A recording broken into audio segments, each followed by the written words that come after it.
how often do you think about your own mortality? Every day. And one, are you afraid of it, the uncertainty of it? And what do you think happens after you die? Hello, everybody, and welcome back to the channel. Today I have two clips. The first one is of Dr. Peter Kreeft, and the other is of Bishop Barron. What this video provides is an argument for the realness of heaven and an apologetic from Bishop Barron against one of the atheist attacks that heaven leads to illusory living. Check this out. Probably the most important question about heaven is it real? Similarly, the most important question about God is he real? If he's not real, none of the other questions are important. So, question one, does heaven exist? Yes, unequivocally. Question two, are you certain of that? And my answer to that is also yes. So the third and most important question is, why are you so certain that heaven exists? Can you prove it? Well, I think I can. I think I can give you 7 very good reasons for believing that heaven exists. Now, we haven't defined heaven yet, but that's okay. We can prove the existence of God without defining him. In fact, we can never adequately define him. When Aquinas proves the existence of God in his 5 ways, he doesn't start with the definition of God. The proofs give him more and more information about the definition. So let's start with a vague definition of some afterlife to hope for. Well, my strongest reason, if you're a Christian, is Jesus Christ says so. And if he's wrong about heaven, then he's wrong about everything, and he's not who he is, and the whole faith is a fake. Second reason is that the church that Christ established and gave his authority to teach in his name very clearly teaches that heaven exists. And if that's not true, then the church is the biggest fake in the world. Third, the Bible that the church canonized and authored very clearly teaches that heaven exists. So here are 3 divine authorities: Christ himself, the church, and the Bible. The fourth argument is not a certain argument, but a probable argument. The vast majority of all people in all times, places, and cultures have believed in some kind of hopeful life after death. So if they're all wrong, you have to be a snob. And you have to say that you, as one of the very small minority of cynics and skeptics, are the only wise ones, and 99% of the human race has been living a lie and an illusion. You can say that, but I don't think you want to be that snobbish. Here's a fifth argument, an argument purely from reason, which requires no religious faith or divine revelation. I've met very, very few people who don't want there to be a heaven. And everyone who says they don't want there to be a heaven misunderstands heaven. They think it's an eternal church service, or that God's a kind of cosmic Gestapo chief or a Puritan father worrying about whether you're having too much fun. We have a natural desire for something better than this world. We all have a lover's quarrel with the world.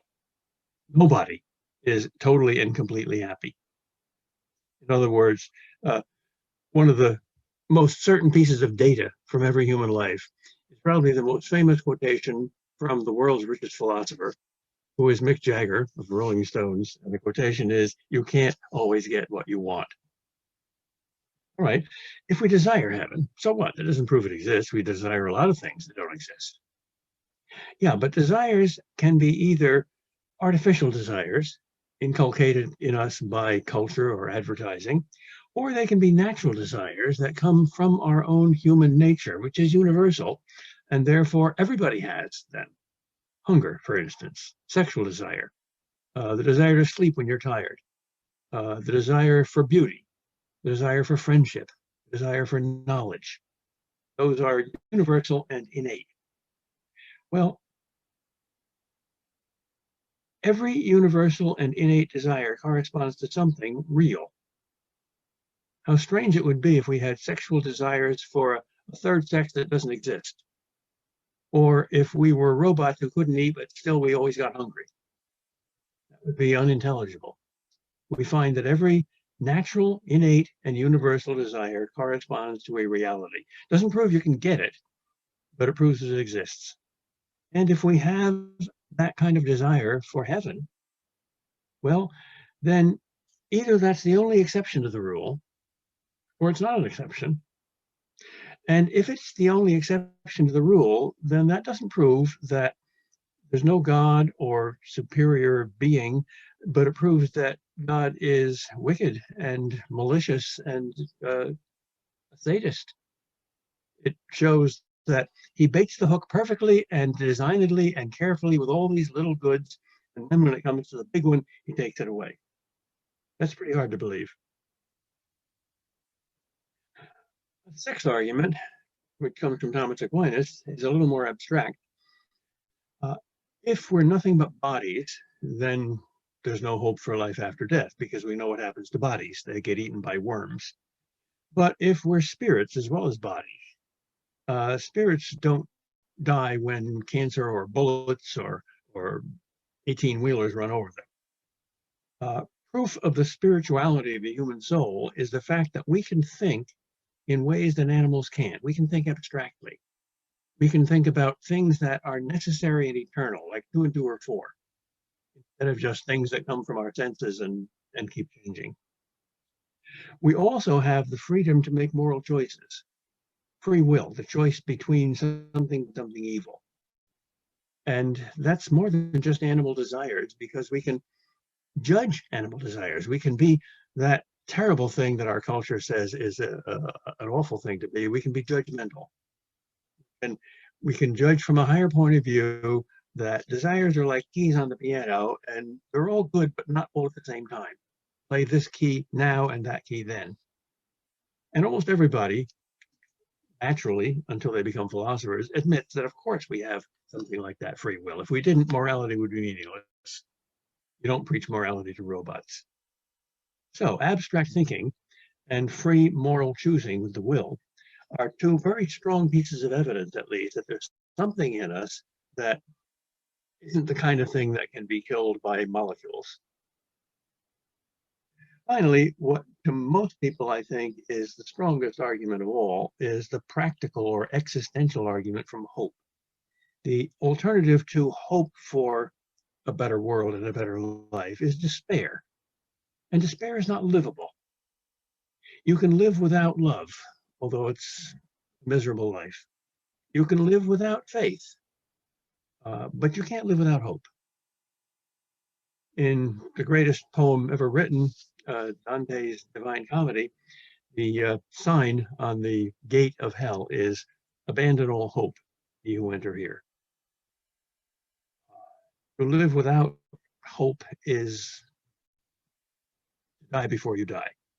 And if what your heart naturally and instinctively hoped for most of all is false, if your mind is so at odds with your heart, if you believe that you as an intelligent being know that there is no life after death, even though your heart longs for it, well, that means that human nature, the human soul, is so badly designed that the 2 most precious things in it, the mind and the heart, that which knows truth and that which loves, contradict each other.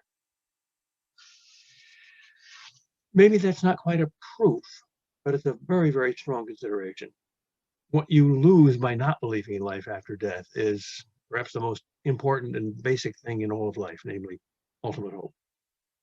So that was Dr. Peter Kreeft providing arguments for the realness of heaven. Let me know which argument he provided was the most convincing and compelling to you. The one that sticks out to me is the one from desire. It reminds me of the words of C.S. Lewis when he said, "If I find a desire within ourselves for something that can't be found in this world, perhaps we were made for another world." That's my paraphrase of what he's saying. But the sheer fact that we want another world, the sheer fact that there is a desire for transcendence points to the fact that it's plausible that there is in fact something that transcends the world that we find ourselves in. Therefore, there is an afterlife. How could the human conscience ponder something it's never had a taste of? It seems as if heaven, if heaven weren't real, we wouldn't be able to desire such a thing as heaven. I think when we think about, for example, fatalistic or deterministic philosophies that are often propagated within atheistic worldviews nowadays, many times atheists, and especially if they're philosophically minded, believe in some sort of determinism. The question I always have for a determinist is if things are ultimately determined and all we are is our body, our cognitive functions of chemicals rattling around up in the cranium, if that's the case, how can we even have something like a conscious experience of something other than that which we are perceiving sensually in the moment? And the reality is that heaven would be kind of a transcendental, out of body experience or desire that goes way beyond just the sensorial, momentary chemical reactions that are going on in my brain. If it's possible, and it is possible because people experience this desire all the time, it's almost universal, as Dr. Peter Kreeft is saying here. If that's the case, it has to exist because how could we think of it otherwise? Of course, Dr. Peter Kreeft cites free will and consciousness within this clip, and that was kind of the way that I would summarize why I think his view of these other arguments is so compelling. If there's something that transcends this world and we can even think of it, it has to exist, because if we were just a deterministic blob of evolutional chemicals and processes, how in the world could we even come up with such a thing in the first place? There has to be like a archetypal shadow or structure that we all know is there and have tasted, and it's seen best in a desire. And since we have that, that means there has to be something transcendental. There has to be something that supersedes just the sensorial moment experiences that we have in our day-to-day, temporary, moment-by-moment lives. Anyways, you could just be thinking about that. That could be a bad argument, but it's just food for thought. Now, there's one more aspect that Bishop Barron is going to defend, and I think this is crucial because this is kind of a position that atheists will put against, or secularists will put against, this kind of view of heaven. Oftentimes, secularists and atheists see musings about heaven as leading to inaction on the earth. So in this kind of secular humanism, we need to be in the moment because in the moment allows us to deal with the problems that we confront today. And if we're all just thinking about heaven and the afterlife, that produces jihadist bombers, right? That doesn't produce virtuous living, let's say. Here's Bishop Barron responding to that particular critique of fixating and pondering heaven. Check this out. Can I make a final point here, everybody, as I close? Something you'll hear from secularists and materialists today is, you religious people that believe in heaven, pie in the sky when we die, you're the problem because it's all this fantasizing about another world that leads you to ignore the injustices and suffering of this world. See, that is consummate nonsense because it's actually the contrary. See, if you're a strict materialist, so this is all there is, this life, this body, which is going to die and go back in the earth. The universe is going to fade away. Why should I particularly care about gross injustices that are halfway across the globe? Oh, there's a poor kid in Africa right now who's starving to death and it's being caused by political corruption and injustice. Yeah, all right. He's going to die. I'm going to die. We're all going to die. The universe is going to fade away. So who cares? But now, turn it around. You're a religious person, and you believe in life after death. You believe, first of all, that child suffering right now in Africa, that starving child, was loved into existence by God and is destined for eternal life with God.